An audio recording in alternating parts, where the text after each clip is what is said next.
Charvette Timothée, étudiant. Forêt Lilian, étudiant BTS environnement nucléaire au lycée PEV à Aubernais. Daniel Cour. Je m'appelle Dominique Klein. Thierry Meyer. Alexis, j'habite à Colmar. Laurent, habitant à Fessenheim depuis quelques mois. Et Laura, je travaille sur Colmar. Anne, à Dozaneux. Robin. Ma préoccupation principale, c'est la dissémination d'éléments radioactifs dans la nature. C'est de savoir combien rentre, combien sortent, comme tout bon comptable. Et s'il y a des fuites, il y a des fuites de combien?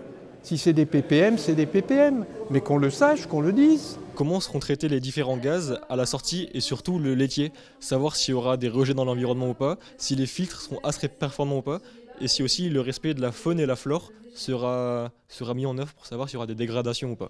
Quelle est la quantité de becquerels qu'on libère dans la nature avec tout ça? Et à terme, quelle sera la quantité? Est-ce que des prévisions ont été faites sur le long terme pour savoir si ça aurait vraiment un impact ou pas? Parce que là, on nous parle sur de courtes durées, mais on ne nous a pas réellement parlé de ce qui pourrait se passer dans 10, 15, 20 ans, quoi, en fait. Quels vont être ces rejets chimiques, quels vont être ces rejets radioactifs, aussi bien dans l'air que dans l'eau?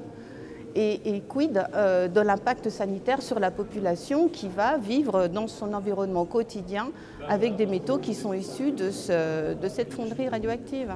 À voir effectivement quelles sont les contraintes en termes de sécurité du site, si elles sont nécessaires ou pas, à quel niveau elles le sont, pour maintenir un fonctionnement qui soit neutre sur un plan écologique.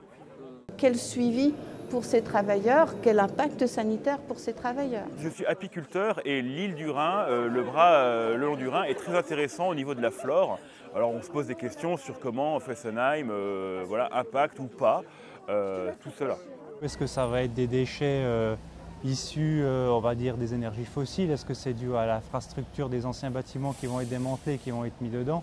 C'est vrai que c'est assez vague. Est-ce que c'est tout type de déchets ou est-ce que c'est des déchets spécifiques? En termes d'économie circulaire, qu'est-ce qu'on gagne en termes d'émissions de CO2, en termes de déchets qui ne vont pas être générés pour être envoyés au CIRES, pour voir un petit peu qu'est-ce que ça apporte sur le thème de l'environnement.